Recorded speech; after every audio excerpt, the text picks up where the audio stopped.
Membahas fikih ibadah sampai selesai, maka sekarang kita lanjutkan dengan fikih tahap kedua, yaitu fikih muamalah. Pada fikih muamalah kita akan membahas tentang kitabul bai', kitab tentang jual beli. Ketahuilah bahwa hukum asal dari jual beli itu adalah mubah, yaitu boleh, halal, tidak haram kecuali yang diharamkan oleh Allah Subhanahu wa taala. Karena Allah mengatakan di dalam surah Al-Baqarah, wa ahallallahu al-bai'a wa harrama riba. Allah itu menghalalkan jual beli dan Allah itu mengharamkan riba. Perkara-perkara yang diharamkan oleh Allah dalam jual beli maupun oleh Rasul itu bisa diringkas dalam 3 sebab. Pertama, ketika ada riba maka haram. Kedua, ketika ada gharar atau spekulasi atau ketidakjelasan, haram. Yang ketiga, ketika ada kezaliman, maka di sini juga haram. Nah, karena itu beliau nanti akan membahas jual beli yang diharamkan di dalam Islam, diperinci oleh beliau sangat banyak sekali, tapi ringkasnya adalah 3 larangan tadi. Maka beliau mengatakan al-mu'adabaru fihi, yang dianggap di dalam jual beli itu adalah mujarradut taradi, yang penting saling ridho. Jadi jual beli itu kalau sudah saling ridho antara kedua belah pihak, baik pembeli atau penjual, maka itulah inti dari kebolehan jual beli, selama lepas dari 3 tadi ya. Tetapi kalau ada salah satu dari 3 tadi, meskipun saling ridho, ini tetap haram. Riba saling ridho haram, itu sama dengan saling ridho untuk zina, sama aja haram. Apa dalilnya perkataan beliau ini? Dalilnya dalam Al-Quran, Allah Subhanahu wa ta'ala mengatakan, illa an takuna tijaratan an taradim minkum. Surat Al-Baqarah ayat yang surat An-Nisa ayat yang ke-29. Ya ayyuhalladzina amanu, wahai orang-orang yang beriman, jangan memakan harta di antara kalian dengan cara yang batil, akan tetapi dengan cara jual beli antaradin, saling ridho, minkum, di antara kalian. Maka tidak boleh si penjual itu menjual sesuatu yang dengannya menipu kepada si pembeli, karena kalau dia tahu dia tertipu, pasti dia akan tidak ridho. Beliau mengatakan walau bi isyaratin, meskipun hanya dengan isyarat, tidak dengan kata-kata, min qadirin 'ala nutqi, meskipun orangnya mampu untuk bicara. Jadi jual beli ini akadnya tidak harus diucapkan. Tidak harus saya mengatakan saya beli mobilmu, kemudian dia mengatakan baik, saya terima, saya jual mobil saya ini, saya terima uang Anda. Tidak harus ada kata-kata begitu. Ketika saya menyerahkan duit dan dia setuju, dia mengambil duitnya, kemudian dia berikan kunci mobilnya kepada saya, itu sudah sah jual beli, tidak harus dengan kata-kata. Karena sebagian mazhab mengatakan harus dengan akad yang jelas, kata-kata muncul. Ya, maka beliau katakan di sini tidak, meskipun isyarat tidak ada masalah. Wala yajuzu, tidak boleh bai'u, jual beli. Nah, di sini beliau mulai merinci yang haram-haram. 1. Al-khamri, minuman keras. 2. Al-maitati, bangkai. 3. Al-khinziri, babi. 4. Al-asnami, berhala atau patung atau arca. 4 hal ini hadisnya sahih dalam Bukhari dan Muslim, bahwasanya Allah dan Rasulnya telah mengharamkan 4 hal ini. Minuman keras kenapa diharamkan? Karena dia merusak akal. Maka setiap yang merusak akal diharamkan untuk diperjualbelikan. Al-maitah, bangkai, kenapa diharamkan? Karena dia najis. Maka setiap yang najis diharamkan untuk diperjualbelikan. Tai babi diperjualbelikan untuk pupuk, haram. Kenapa? Najis. Wal khinziri, dan babi, kenapa haram? Karena dia haram zatnya, diharamkan zatnya oleh Allah Subhanahu wa ta'ala. Kemudian wal asnam, berhala, kenapa diharamkan? Karena dia merusak akidah. Maka segala yang merusak akidah diharamkan untuk diperjualbelikan. maka jangan menjual buku-buku yang isinya tentang kesesatan, yaitu akidah Kristen misalnya, buku akidah Yahudi, buku akidah Nasrani. Demikian juga buku-buku akidah kelompok-kelompok sesat, ya, akidah Syiah, akidah Mu'tazilah, akidah Khawarij, akidah Murji'ah, akidah Jahmiyah, akidah Qadariyah, akidah Jabariyah. Semua kelompok sesat jangan diperjualbelikan buku-bukunya. Lah bagaimana kalau seorang ustadz pengen mempelajari? Enggak ada masalah. Saya jual kepada engkau karena saya tahu engkau tidak akan tersesat dengan buku ini. Justru engkau ingin mempelajarinya supaya mengetahui bagaimana kesesatan dari pemikiran ini. Enggak apa-apa kalau begitu. Kalau diperjualkan secara umum enggak boleh. Kemudian yang kelima, wal kalbi, jual beli anjing haram. Diperkecualikan oleh Nabi SAW illa kalbasaid, kecuali anjing untuk berburu, maka ini diperbolehkan untuk diperjualbelikan sebagaimana riwayat Tirmidzi sahih. Wasinnauri, kucing. Nah, kucing ini saya jujur bahwasanya di sini ada perselisihan pendapat para ulama. Menurut mayoritas ulama, kucing itu hanya makruh diperjualbelikan, tidak sampai haram. Menurut sebagian kecil ulama, kucing itu haram diperjualbelikan. Nah, di sini beliau penulis kitab ini mengikuti pendapat minoritas ulama bahwasanya kucing haram diperjualbelikan. Kenapa? Karena naha Rasulullah SAW, naha, Nabi melarang. Nah, kalau dilarang Nabi berarti apa? Haram. Itu menurut beliau. Tapi mayoritas ulama berpendapat makruh saja. Karena itu siapa yang pengen berhati-hati tidak usah jual beli kucing. Tapi kalau memang betul-betul perlu, silahkan beli, nggak ada masalah, insyaallah ta'ala. Misalnya di rumah banyak tikus, panjenengan perlu beli kucing, nggak apa-apa. Kemudian ketujuh, waddami, jual beli darah, nggak boleh. Saren, ya. Dan ternyata di Solo ini itu masih ada yang jual saren. Karena itu berhati-hatilah kalau panjenengan mampir di Solo, ya. Karena teman saya dari Sragen cerita, saya mampir di satu di tengah kota Solo. Ternyata di situ ada sesuatu. Saya tanya, apa ini? Ini saren, naudzubillah. Maka dia langsung pergi, nggak jadi jajan di situ. Karena itu kalau kita pengen mengetahui ini halal atau haram, nah, begitu mampir langsung tanya, ada saren boten? Kalau dia mengatakan ada saren, kita langsung pamit.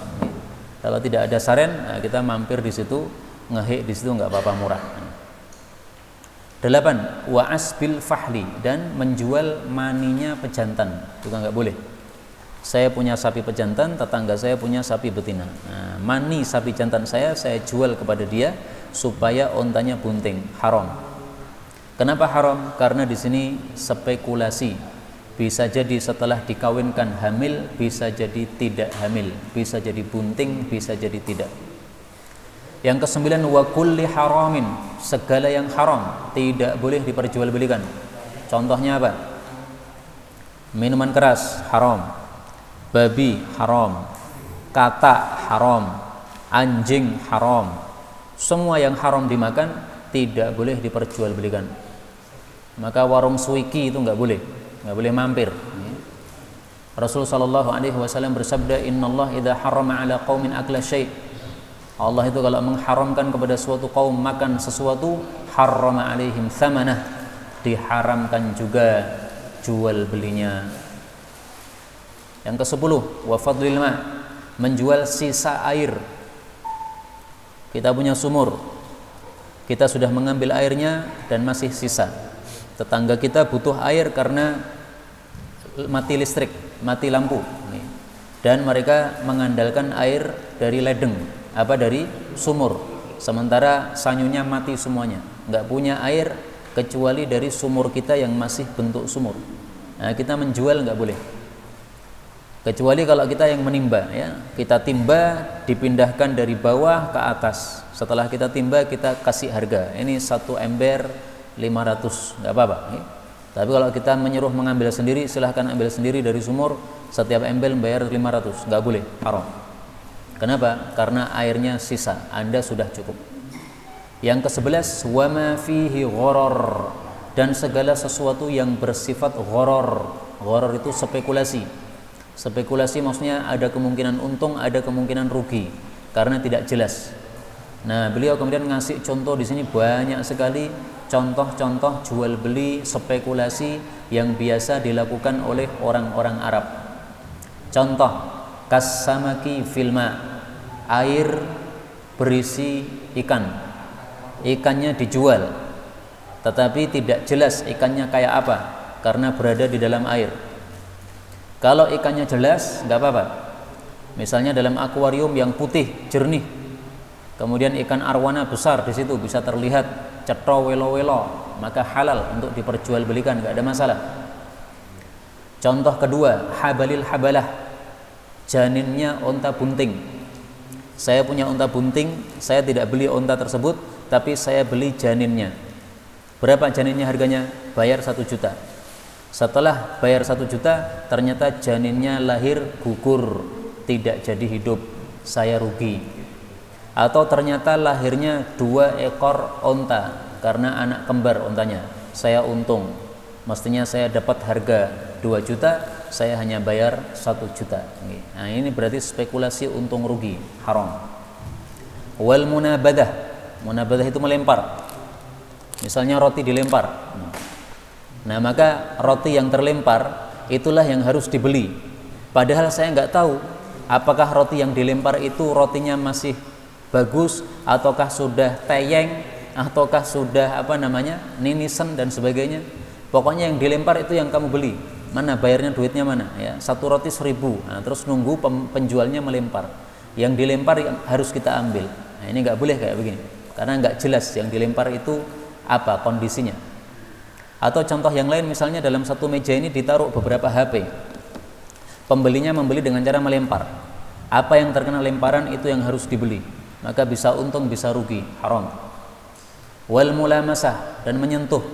Jadi disuruh matanya ditutupi, suruh nyentuh. Nah, yang tersentuh ini yang dibeli. Ini ada roti dalam rak banyak sekali. Nah, suruh nyentuh, bayar 5.000.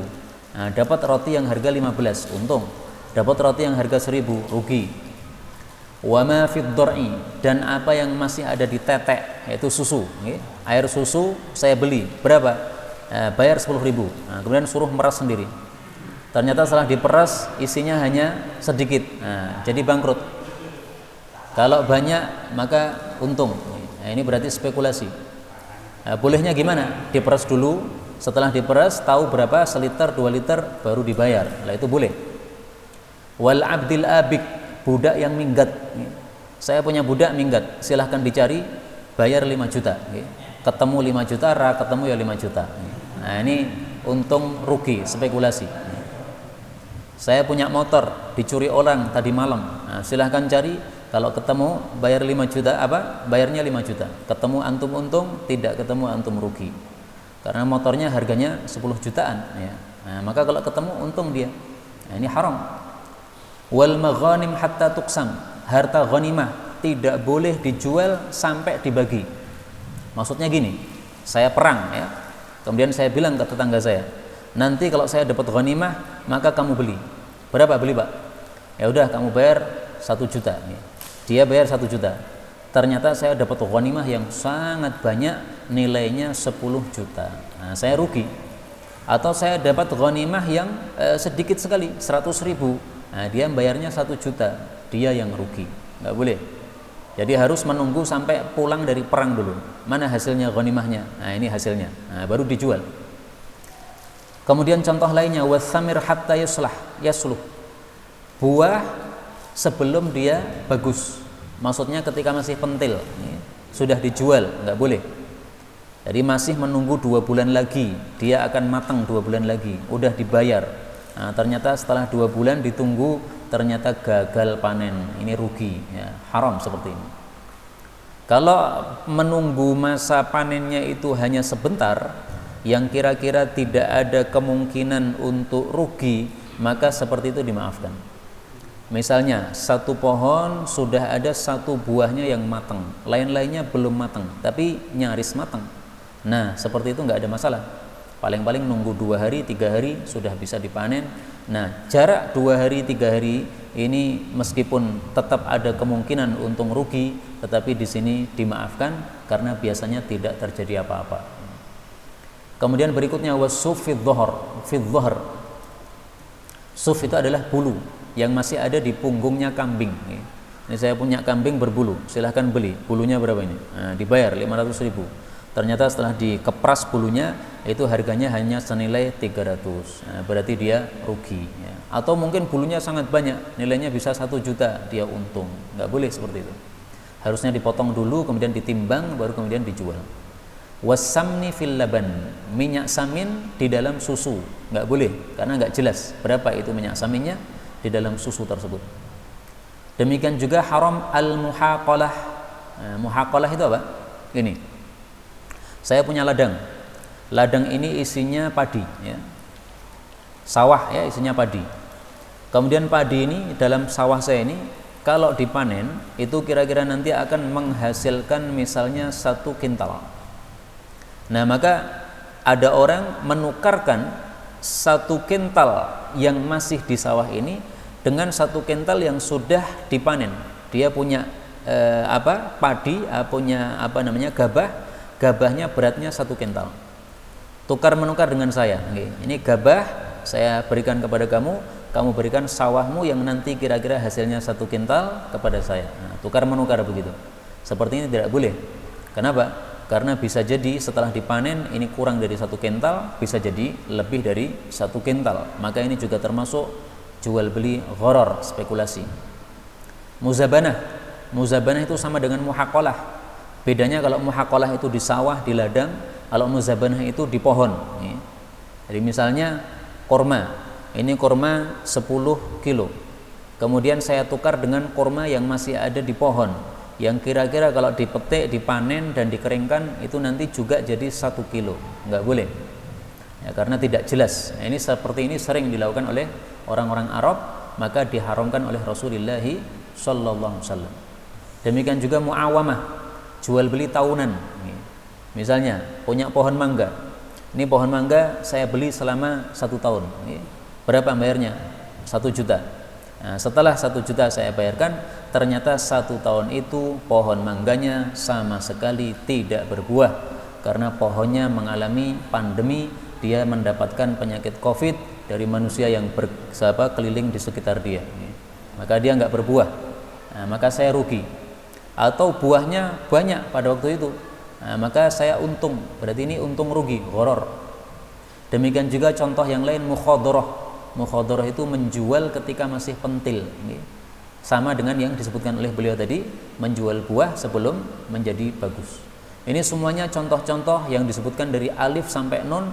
Ini adalah contoh-contoh jual beli yang bersifat gharar atau spekulasi, diharamkan oleh Rasulullah sallallahu alaihi wasallam.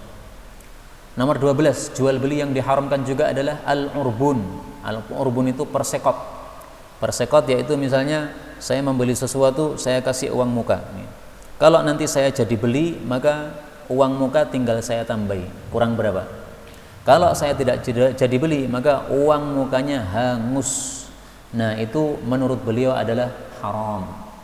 Tapi saya jujur bahwa masalah ini diperselisihkan oleh para ulama.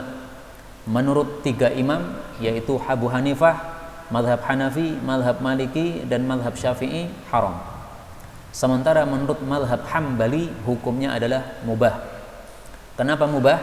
Karena hadis yang melarang, naha Rasulullah sallallahu alaihi wasallam an bai'il urban, Nabi melarang dari jual beli persekot, itu hadisnya dhaif. Sementara ada riwayat dari Sayyidina Umar bahwasanya Sayyidina Umar membolehkan. Nah, karena itu dalam masalah ini khilafiyah ya. Maka kalau kata guru saya Ustaz Muin rahimahullah, persekot ini boleh, tetapi jangan sampai merugikan salah satu dari kedua belah pihak. Karena itu persekotnya yang normal saja, yang wajar, yang kira-kira kalau jual belinya itu batal, maka si pemesan ini dia tidak rugi. Dia melepaskan dengan lapang. Kenapa? Dia tidak merasa rugi. Karena kalau persekot ini tidak dihanguskan, kasihan juga penjual. Karena gara-gara ada persekot, si penjual tidak bisa menjual barang ini kepada orang lain. Sudah banyak yang nawar, kita bilang, oh nggak bisa Pak, ini sudah dipersekoti orang. Ternyata 1 pekan kemudian dia membatalkan. Nah, kalau ini uangnya tidak menjadi milik penjual, ini kan kasihan si penjualnya. Sebenarnya dia bisa menjualnya kepada orang lain, tapi gara-gara sudah dipersekoti jadi dia tidak bisa menjual. Maka ini merugikan kepada si penjual. Nah, merugikan pembeli nggak boleh karena persekotnya terlalu banyak, merugikan penjual juga nggak boleh seandainya tanpa persekot sama sekali. Tapi kalau kita sebagai penjual dan kita pengen untuk hati-hati dalam agama, kita kembalikan itu lebih bagus. Saya mengikuti 3 mazhab yang mengharamkan persekot. Meskipun saya rugi nggak apa-apa, persekot saya kembalikan kepada Anda, mudah-mudahan uang ini berkah untuk Anda. Nah, itu lebih bagus ya.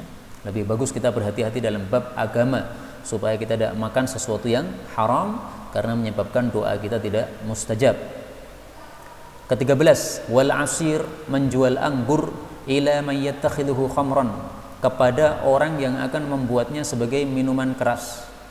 Jadi kita menjual anggur kepada pabrik pembuat miras, haram. Kenapa? Karena kita tahu bahwasanya dia akan membuatnya untuk miras. Ini berarti ta'awanu 'alal itsmi wal 'udwan, saling tolong menolong dalam jual beli dalam dosa dan dalam permusuhan. Pak becak didatangi oleh ibu-ibu, tolong diantar Pak. Mau kemana? Mau ke tempat pelacuran. Saya akan melacur di sana. Nah, maka Pak becaknya mengatakan tidak mau, karena saya tidak akan membantu Anda untuk berbuat maksiat. Adapun kalau disuruh mengantar ke gereja, wallahu alam bisawab, menurut saya tidak apa-apa. Kenapa? Ke gereja itu tidak jelas untuk apa. Apakah dia ke gereja untuk mengepel lantai? Apakah dia ke gereja untuk membakar sampah? Apakah dia ke gereja untuk amar ma'ruf nahi mungkar atau mau apa? Nggak jelas. Tapi kalau jelas dia mengatakan saya mau ke tempat pelacuran, ini pekerjaan saya melacur, ini sudah masuk jamnya ini. Nah, ini nggak boleh kita, karena jelas. 14, wal kali bil kali, sesuatu yang tidak ada ditukar dengan sesuatu yang tidak ada. Jadi sama-sama barangnya majhul, barangnya tidak jelas, tidak ada di depan kita. Tukar menukar barang tersebut nggak boleh. Karena nanti akan terjadi penyesalan ya. Katamu barangnya bagus, ternyata kayak begini. Nah, setelah datang barangnya jadi cekcok, maka dilarang. 15, wa mashtarahu qabla qabdih, apa yang dia beli tapi belum dia terima, tidak boleh dia jual. Kenapa? Karena bisa jadi setelah dia terima ternyata barangnya cacat. Nah, kalau barangnya cacat kita jual kepada orang lain, orangnya pasti akan marah-marah sama kita. Karena itu barang yang kita beli, terima dulu. Setelah kita terima, baru kita menjualnya lagi, boleh. Sebelum kita menerimanya, jangan dijual dulu, karena tidak jelas barangnya kayak apa.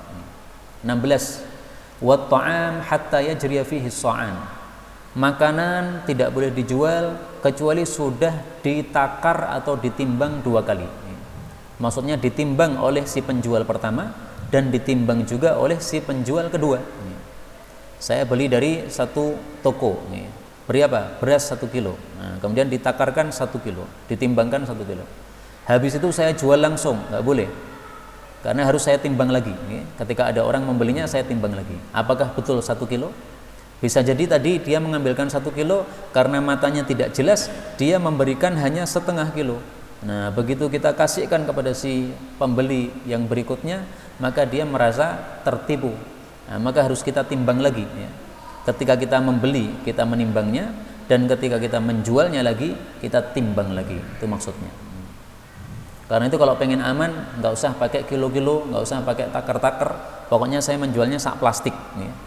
Saya menjual gula sak plastik 10.000 ya. Sak plastik di sini berapa? Pokoknya sak plastik.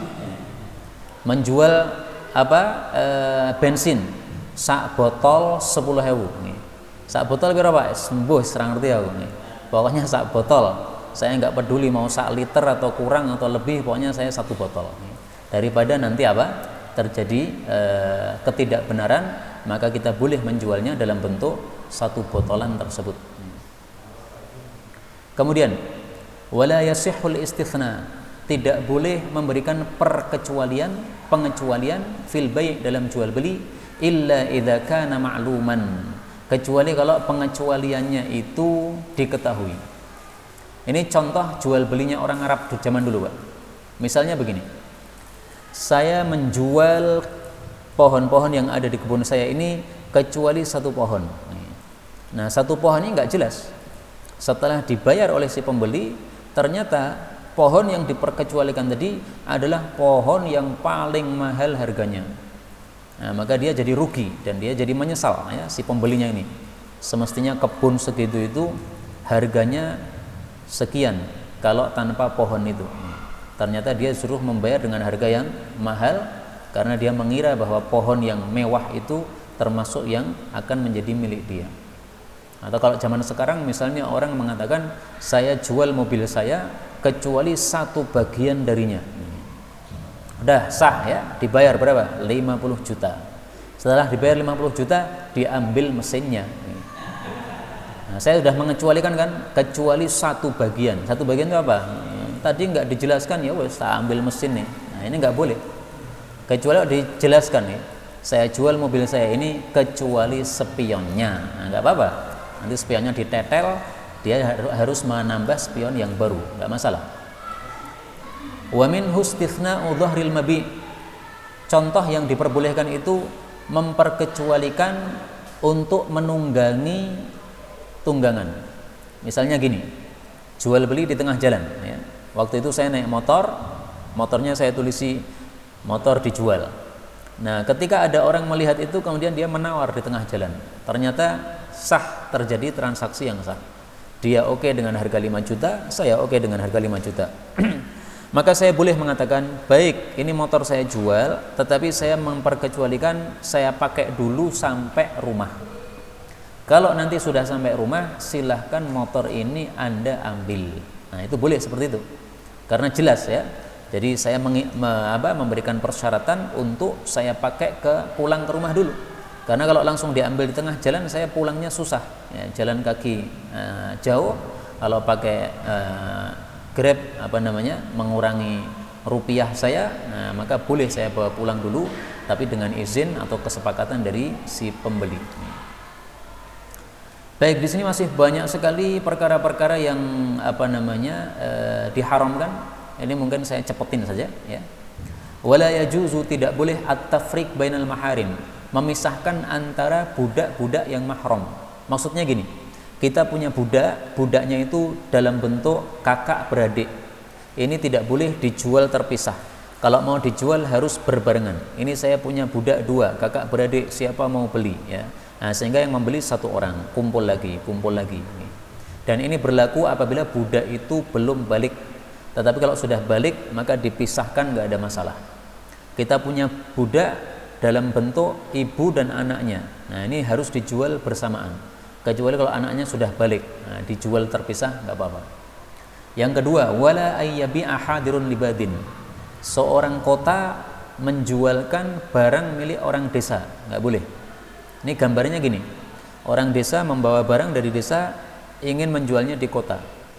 Sebelum sampai ke pasar kota, ada orang kota mencegat, kemudian mengatakan, saya jualkan saja, nanti untung kita bagi. Ini saya yang membantu menjualkan dikasih untung, kamu sebagai pemilik barang nanti juga dapat untung. Nah, seperti ini nggak boleh.